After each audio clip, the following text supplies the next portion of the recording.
नमस्कार, बहुत स्वागत है। आप देख रहे हैं टॉप 18। मैं हूं आपके साथ अबू हुरैरा। खबरों को विस्तार से देखेंगे, लेकिन शुरुआत बड़ी खबर से करेंगे। जम्मू कश्मीर पुलिस की सूचना के आधार पर सेंट्रल आईबी और राजस्थान पुलिस में एक संयुक्त कार्रवाई को अंजाम देते हुए कश्मीर के 2 कुख्यात नशा तस्करों को अजमेर में धर दबोचा है। मिल रही जानकारी के अनुसार पूरा मामला पाकिस्तान से ड्रोन के जरिए सप्लाई की गई 90 किलो हेरोइन नशे की खेप से जुड़ा हुआ है। मिल रही जानकारी के अनुसार गिरफ्तार किए गए आरोपी मोहम्मद यासीन और मोहम्मद इरशाद कश्मीर के पुंछ इलाके की देगदार गांव के रहने वाले हैं। दोनों आरोपियों के खिलाफ पूर्व में भी कश्मीर में एनडीपीएस एक्ट के कई मुकदमे दर्ज बताए जा रहे हैं।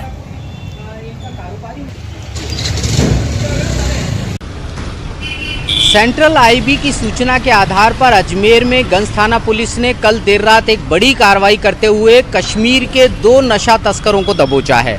ये जो दोनों नशा तस्कर हैं, ये कश्मीर के मूल निवासी बताए जा रहे हैं। जैसा कि जानकारी में निकल करके सामने आया है कि मोहम्मद यासीन जो कि देगदार पुंछ का निवासी है और इसके साथ में मोहम्मद इरशाद जो कि देगदार पुंछ का ही निवासी है। इन दोनों आरोपियों को यहाँ पर गिरफ्तार किया गया है।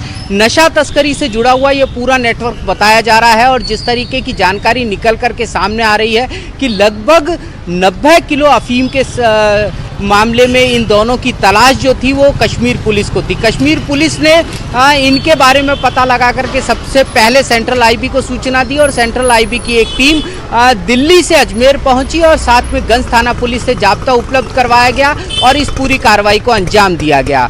गंज थाना इलाके के ही होटल कृष्णा से इनको जब गिरफ्तार किया गया है तो फिलहाल अगर हम बात करते हैं तो गंज थाना पुलिस इस बात का इंतज़ार कर रही है कि कब कश्मीर की जो पुलिस है वो यहाँ पर पहुँचेगी और इन दोनों को अपने कब्जे में लेगी। तब तक इनको इसी गंज पुलिस थाने के अंदर रखा गया है। स्थानीय पुलिस इस मामले में किसी भी तरह की जानकारी देने से साफ तौर पर इनकार कर रही है, क्योंकि उनका ये मानना है कि पूरा मामला संवेदनशील है और साथ ही साथ कश्मीर से जुड़ा हुआ है। चलिए आगे बढ़ेंगे। श्रीनगर से आज़मीन हज का पहला काफिला आज रवाना किया जा रहा है। बताया गया कि 630 आज़मीन हज 2 परवाजों में जद्दा जाएंगे। 10 साल बाद श्रीनगर से सीधे जद्दा के लिए हज फ्लाइट जा रही है। सफर मुकद्दस पर जा रहे जम्मू कश्मीर के लोग इससे काफी खुश हैं।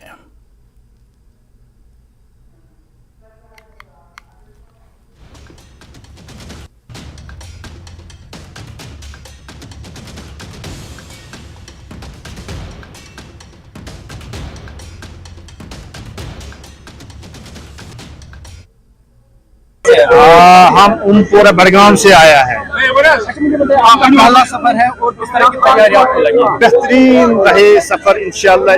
जो ये हज बैतुल्लाह की सफर है, गवर्नमेंट की तरफ से हर फैसिलिटीज है यहाँ, हर एक फैसिलिटीज है यहाँ। किसी चीज की कोई कमी नहीं है, किसी चीज की कोई कमी नहीं है।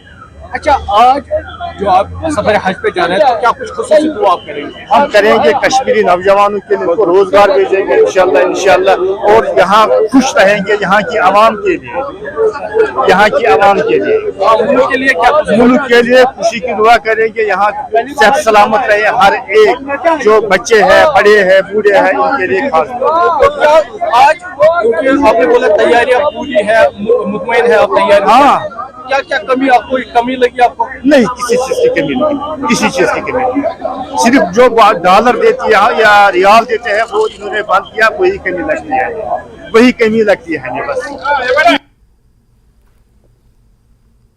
हज हाउस से जो आज़मीन हज का काफिला है वो एयरपोर्ट की जानिब रवाना हुआ है। यहाँ पर हज हाउस पे जो हज कमेटी के चेयरपर्सन है सफीना बेग, उन्होंने हरी झंडी दिखाकर आज़मीन का जो काफिला है एयरपोर्ट की जानिब रवाना किया है। पहली फ्लाइट जो हम आपको बता दें 315 जो आज़मीन है उसमें बैठेंगे। 3 बजे की यह फ्लाइट है और ये जो परवाज़ है सीधे यहाँ से उड़ान भरेगी और जिद्दा एयरपोर्ट पर लैंड करेगी। हालांकि आपको बता दें इस मरतबा क्योंकि 10 साल बाद यहाँ से डायरेक्ट ये जो फ्लाइट है जिद्दा के लिए रवाना हुई और यहाँ पर जो आज़मीन है उनको एडवाइजरी जारी की गई थी कि अपना जो एहराम है वो साथ लेके चले। और इस मरतबा क्योंकि अभी हमने चेयरपर्सन से बात की, उन्होंने कहा कि इनको यहाँ से ही एहराम पहन के जाना है और इस सिलसिले में जो एयरपोर्ट पर इंतजाम रखे गए हैं, जो आज़मीन है यहाँ से जा रहे हैं अब एयरपोर्ट क्योंकि पहला काफिला यहाँ से रवाना हुआ है। पहली फ्लाइट जो है 3 बजे की है और जो उसमें आज़मीन है 315 उनको यहाँ से रवाना किया गया है। वो एयरपोर्ट पर अभी पहुँचे हैं, वहाँ पर वो एहराम और जो दीगर फॉर्मेलिटीज़ है वो पूरी कर रहे हैं और 3 बजे वो डायरेक्ट जिद्दा के लिए जो है फ्लाइट अपनी उड़ान भरेंगे। वो अपनी की जो फ्लाइट है वो रवाना होगी। और आज की फिर से हम बता दें 630 जो आज़मीन है वो रवाना हुए हैं काबा के लिए, सफ़र हज के लिए। और यहाँ पर जो आज़मीन है उनसे हमने बात की, उन्होंने इत्मीनान का इजहार किया, खुशी का इजहार किया। उन्होंने कहा कि इस मतलब इंतजाम काफ़ी बेहतर थे, ताहम इन्होंने शिकायत की फेयर हाइक में कोई कमी होनी चाहिए क्योंकि फेयर हाइक ज़्यादा है। तो इस सिलसिले में जब इंतजामिया से बात की गई उन्होंने कहा कि वो भी इस पर काम कर रहे हैं, वो भी कार्रवाई कर रहे हैं और उम्मीद की जा सकती है आने वाले वक्त में जो कमियां रही है वो पूरी की जाएंगी। न्यूज़ 18 के लिए हज हाउस श्रीनगर से मैं आबिद हुसैन। चलिए आगे बढ़ेंगे। एक और बड़ी खबर, जम्मू पठानकोट नेशनल हाईवे पर 2 गाड़ियों के बीच टक्कर के नतीजे में 16 अफराद जख्मी हुए हैं। जख्मियों को GHMC अस्पताल में दाखिल कराया गया है। इनमें कुछ को शदीद चोटें भी आई हैं। ये अस्पताल की तस्वीरें हम आपको दिखा रहे हैं GHMC की, जहां पर जो जख्मी है उन्हें भर्ती कराया गया है। 2 गाड़ियों की आमने सामने की टक्कर हुई है, लेकिन अच्छी बात यह है कि कोई जानी नुकसान नहीं हुआ है। 16 मुसाफिर इसमें जख्मी हुए हैं जिन्हें अस्पताल में भर्ती कराया गया है। कितने लोग इंजर्ड यहाँ पर पहुँचे हैं? अब 16 लोग आए हैं, उनमें से एक प्रेग्नेंट लेडी है और एक बच्चा है, उसको लेग में काफ़ी ज़्यादा इंजरी है, ओपन वुंड है, थाई से लेकर लोअर लेग तक इन्वॉल्व कर रहा है। और 2-3 लोगों में हेड इंजरी का है, तो उनका हम CT स्कैन करवा रहे हैं। एक जो बच्चा लग रहा है उसकी काफ़ी ओपन वुंड है, तो मे भी उनको एवेल्यूएट करके प्लास्टिक सर्जरी के लिए मे भी हमें शिफ्ट करना पड़ेगा। बाकी सारे पेशेंट स्टेबल हैं, इस वक्त कोई लगता नहीं है कोई ऐसा कोई क्रिटिकल है, बट CT स्कैन के बाद ही पता चलेगा कि किसी को हेड इंजरी है या नहीं है। वादी कश्मीर में प्राइवेट सेक्टर शोबा अभी इब्तिदाई मराहिल में, हालांकि शोबे में भी रोजगार के वसी इम्कानात हैं। इस शोबे के इस्तेहकाम से नौजवानों को नए मौके हासिल होंगे। श्रीनगर अनंतनाग के जाहिद इकबाल ने कम वसाइल के साथ सारिफिन की खिदमात का सिलसिला शुरू किया था। इनके सेंटर से अब 150 अफराद को रोजगार मिल रहा है।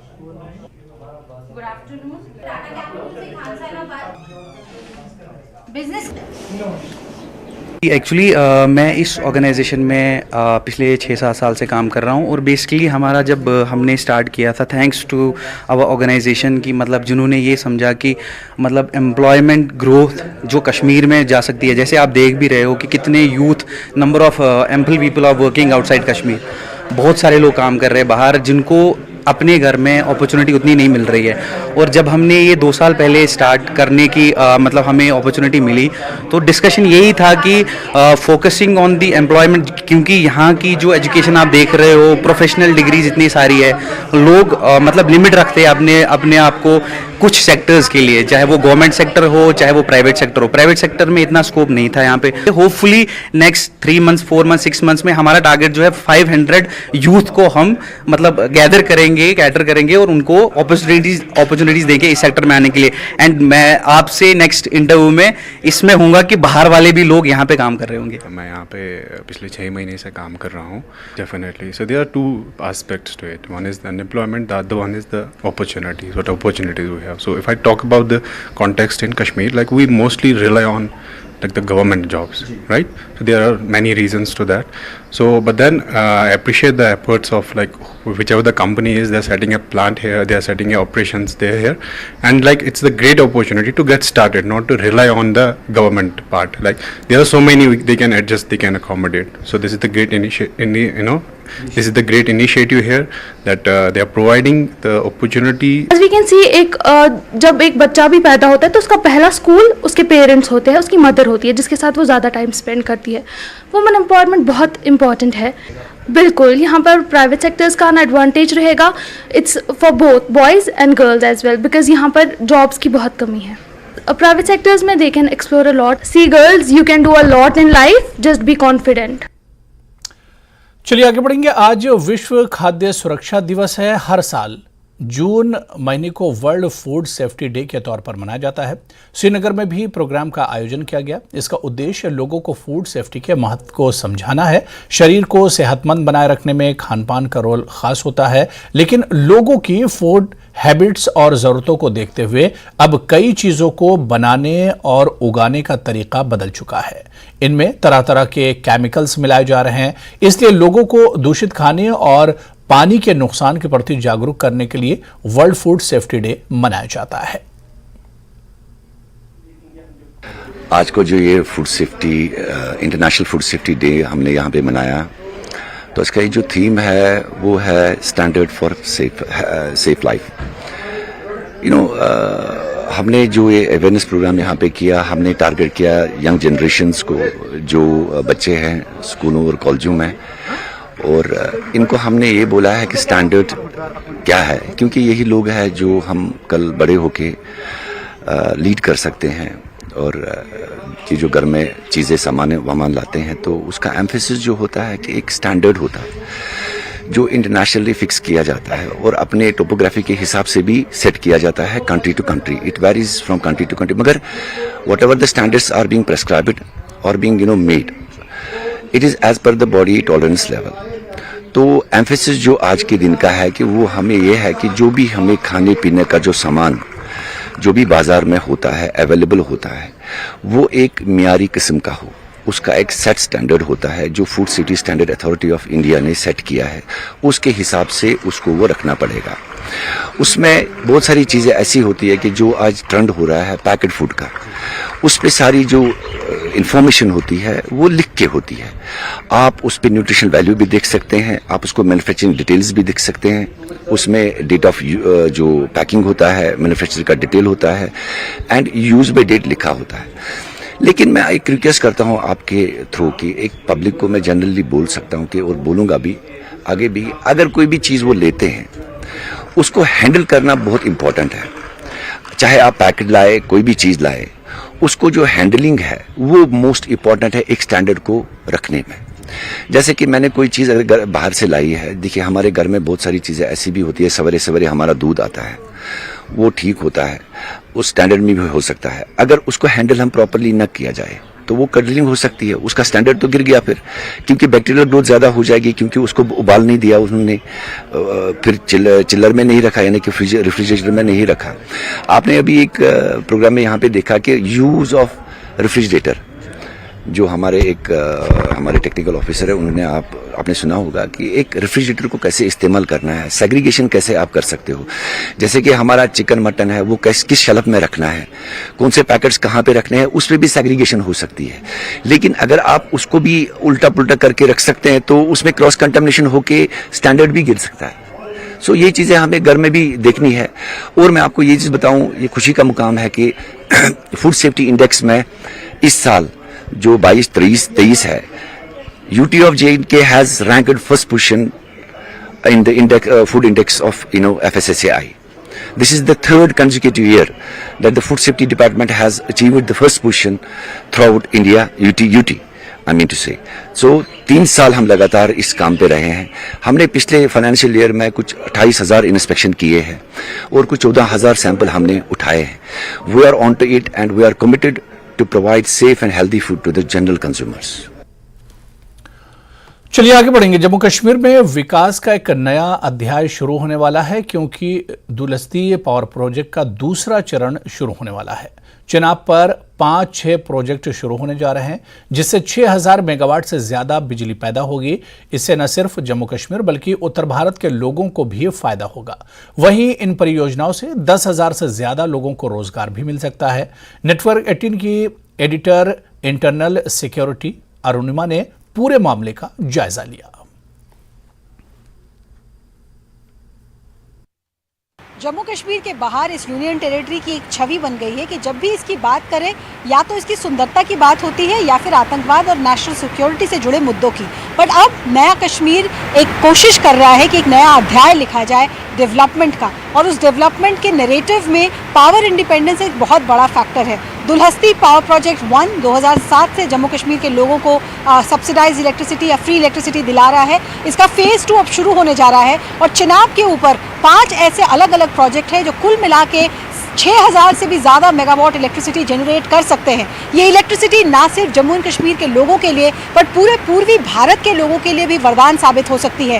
राजस्थान, उत्तर प्रदेश, उत्तराखंड, हरियाणा, दिल्ली, नॉर्थ इंडिया की जो सारे स्टेट्स हैं इन सबको इससे बेनिफिट होगा, ऐसा डॉक्टर जितेंद्र सिंह जो यहाँ के लोकल MP हैं और सेंटर में मिनिस्टर ऑफ स्टेट भी हैं वो कहते हैं। हमने बात की यहाँ के कुछ अधिकारियों से, उनका भी कहना था कि इस पावर प्रोजेक्ट से जो 5 अलग अलग पावर प्रोजेक्ट्स हैं कुल मिला के 6000 से ज़्यादा मेगावाट जनरेट करेंगे, इनसे ग्रिड को काफ़ी मदद मिलेगी। साथ ही कुछ कंसर्न्स हैं एनवायरनमेंट को लेके, तो आप देख रहे हैं ये जो पानी पीछे फवारे की तरह छूट रहा है ये उसी एनवायरमेंटल कंसर्न के मद्देनज़र है। NGT जो एनवायरमेंटल गाइडलाइंस इशू करता है उसके तहत एक्सेस वाटर जो बकाया पानी है उसको निकाला जा रहा है। एम्प्लॉयमेंट जनरेशन की भी बात यहाँ पे हो रही है। 10,000 से ज़्यादा लोगों को नौकरी मिल सकती है ये 5 से ज़्यादा जो पावर प्रोजेक्ट्स हैं उनकी वजह से।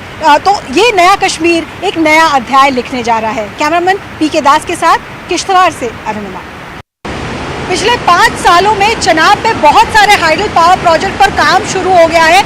इनसे हमको और आपको क्या फ़ायदा होने वाला है समझने के लिए यहाँ कश्यप जी हमारे साथ है। कश्यप जी, चनाब पर बहुत सारे हाइडल पावर प्रोजेक्ट पर इस वक्त काम हो रहा है, कौन कौन से ये प्रोजेक्ट है और क्या इससे सिर्फ कश्मीर और जम्मू के लोगों को फ़ायदा होगा या पूरा उत्तरी भारत इसको लेकर होपफुल हो सकता है? कश्मीर के अलावा पूरे उत्तर भारत को इसका फ़ायदा होगा। जो डेवलपमेंट है इससे हाइड्रो पावर कंस्ट्रक्शन से लोकल एरिया डेवलपमेंट होता है, एम्प्लॉयमेंट जनरेशन होता है और रेवेन्यू जनरेशन भी रहता है क्योंकि सारा जो मटेरियल आता है वो इसी एरिया में कंज्यूम होता है, तो there is revenue generation for state as well. Sir, कौन कौन से ये पावर प्रोजेक्ट्स हैं जो अभी चल रहे हैं और ये भी बताइएगा कि क्या पिछले कुछ सालों में तेज़ी आई है इन प्रोजेक्ट्स के सैंक्शनिंग?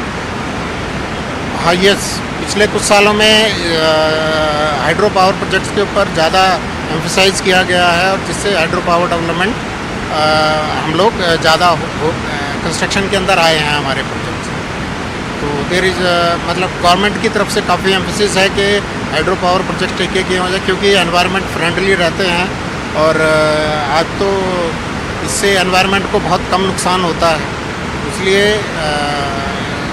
हाइड्रो पावर डेवलपमेंट का डेवलपमेंट ज़्यादा हो रहा है। सर, आपने एनवायरनमेंट की बात की तो मैं अपने दर्शकों को दिखाना चाहती हूँ कि कैसे एनवायरनमेंट का भी ख्याल रखा जा रहा है। शोर बहुत है तो मैं कश्यप जी से रिक्वेस्ट करूंगी कि 1 मिनट वो यहीं रहे। मैं आपको दिखाना चाहती हूँ कैसे जो एक्सेस वाटर है वो रिलीज किया जा रहा है। तो ऐसा अक्सर कहा जाता है कि बांध बन जाने से, डैम बन जाने से एनवायरमेंटल कंसर्न्स होते हैं।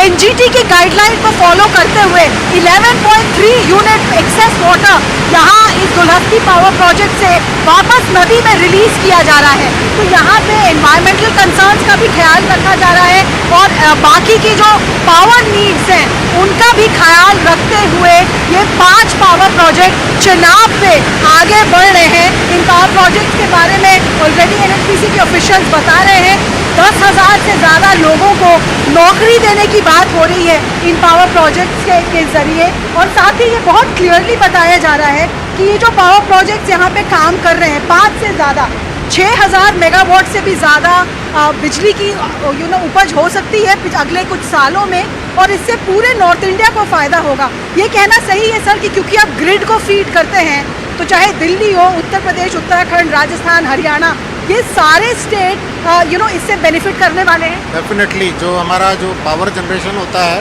वो नेशनल ग्रिड में चला जाता है और नेशनल ग्रिड से सारी स्टेटों के अंदर हम लोग इसको डिस्ट्रीब्यूट करते हैं। मेरा आखिरी सवाल आपसे, ये जो पावर प्रोजेक्ट्स पे फोकस है, हाइडल पावर प्रोजेक्ट्स पे फोकस है, आप बता रहे थे कि जब कोविड का दौर आया तब भी पता चला देश को कि कितना ज़रूरी है हाइडल पावर प्रोजेक्ट, किस तरीके से ग्रिड को बैलेंस करते हैं। एक आइडियल जो हाइड्रोथर्मल मिक्स है वो 70-30 का है, 70% थर्मल एंड 30% हाइड्रो, तो जो कि ग्रिड स्टेबिलिटी के लिए बहुत इम्पोर्टेंट है। उसी लाइन में हाइड्रो डेवलपमेंट को ज़्यादा एम्फसाइज किया जा रहा है। तो ये हमारे साथ जुड़े हुए हैं NHPC के सीनियर अधिकारी जो बता रहे हैं कि कैसे हाइडल पावर प्रोजेक्ट देश की पावर इंडिपेंडेंस में एक बड़ा फैक्टर है। ये फैक्टर सिर्फ जम्मू एंड कश्मीर के लिए ही नहीं है, जब जब आप जम्मू एंड कश्मीर की बात करते हैं आपके दिमाग में सिर्फ आतंकवाद और नेशनल सिक्योरिटी का पिक्चर आता है, बट ये पावर इंडिपेंडेंस नया कश्मीर की तरफ से एक और अटेम्प्ट है ये बताने के लिए कि डेवलपमेंट भी उतना ही, डेवलपमेंट और नेशन बिल्डिंग में भी जम्मू एंड कश्मीर का उतना ही बड़ा कंट्रीब्यूशन है जितना कि बाकी देश का। पीके दास के साथ दुलहस्ती पावर प्रोजेक्ट से हारून। तो चलिए यहां पर रुकेंगे फिलहाल छोटे से ब्रेक के लिए।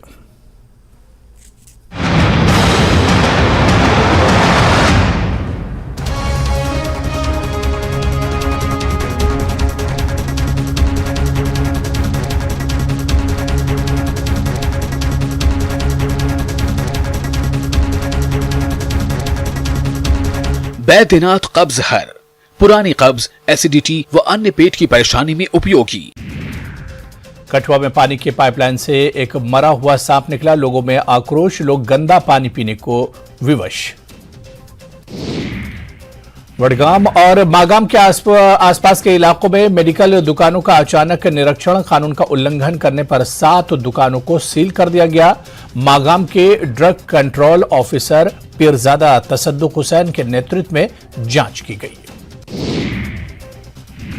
टनमर्ग में हाईटेक पॉली ग्रीन हाउस में तरह तरह की सब्जियों के पौधे उगाए जा रहे हैं। किसानों और काश्तकारों के लिए फायदेमंद, विभाग की ओर से इस सुविधा से किसान काफी खुश। पुलिस नदी में पहली बार राफ्टिंग का ट्रायल, राफ्टिंग करने वाले लोगों में खुशी की लहर। इसके जरिए युवाओं के लिए रोजगार के अच्छे अवसर हासिल किए जा सकते हैं। श्रीनगर के युवाओं का एक समूह। एक बार आगे बढ़ेंगे, खबर पाकिस्तान से है जहां के सिंध प्रांत से एक हिंदू लड़की का अगवा किया गया है। बताया जा रहा है कि यह अपहरण बंदूक की नोक पर किया गया। सिंध प्रांत के काजी अहमद शहीद बेनजीराबाद से सहना कुमारी का अपहरण किया गया है।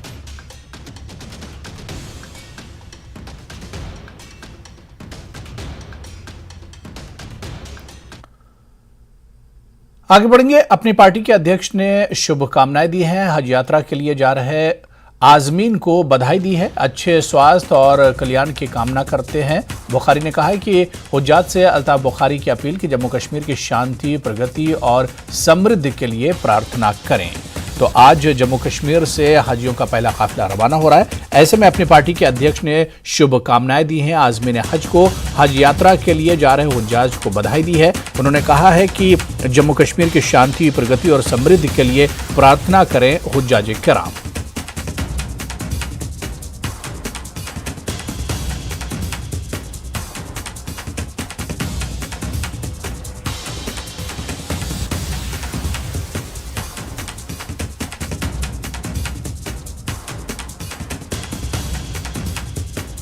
तो ट्वीट किया है अल्ताफ बुखारी ने, अपने पार्टी के अध्यक्ष हैं जिन्होंने शुभकामनाएं दी हैं आजमीन हज को। आगे बढ़ेंगे, बांडीपुरा जिले के हुसैनी मोहल्ले के शिलोत इलाके के लोगों ने पीने के पानी की किल्लत पर जल शक्ति महकमे के खिलाफ नाराजगी का इजहार किया है। इलाके के लोगों का कहना है कि बस्तियों को पीने का पानी फराहम करने वाली पाइपलाइनें कई दहाइयों पुरानी हैं और बंद पड़ी हैं, जिसके नतीजे में इलाके के लोग पीने के पानी से महरूम हैं। लोगों ने महकमा जल शक्ति से अपील की है कि वो इलाके में पाइपलाइन डालें ताकि इन्हें मुस्तकबिल में मजीद परेशानियों का सामना न करना पड़े।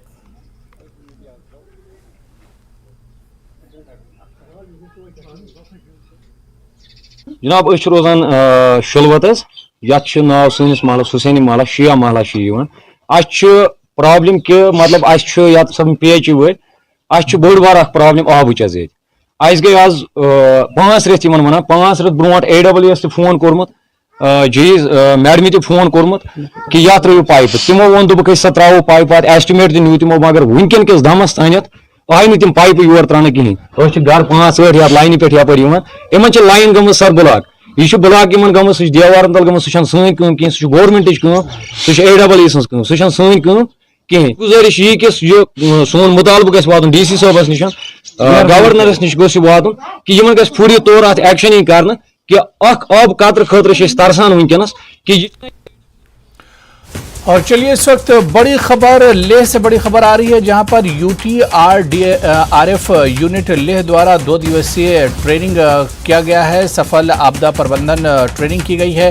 पंचायत हल्का चुचोट गोंगमा में संपन्न हुई है ये ट्रेनिंग। तो लेह से बड़ी खबर, जहां पर UTDRF यूनिट लेह द्वारा 2 दिवसीय प्रशिक्षण किया गया है। सफल आपदा प्रबंधन ट्रेनिंग हुई है। पंचायत हल्का चुचोट गोंगमा में ये ट्रेनिंग संपन्न हुई और तस्वीरें भी हम आपको दिखा रहे हैं कि किस तरह से जब कोई आपदा आएगी तो उस वक्त किस तरह से अपने आप को बचाया जा सकता है, दूसरों की हेल्प की जा सकती है, रेस्क्यू किया जा सकता है। इस बारे में 2 दिवसीय यह ट्रेनिंग प्रोग्राम था, जिसका सफलता के साथ एक तरह से संपन्न हुई है ये ट्रेनिंग।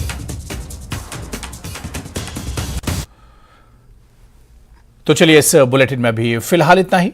नमस्कार।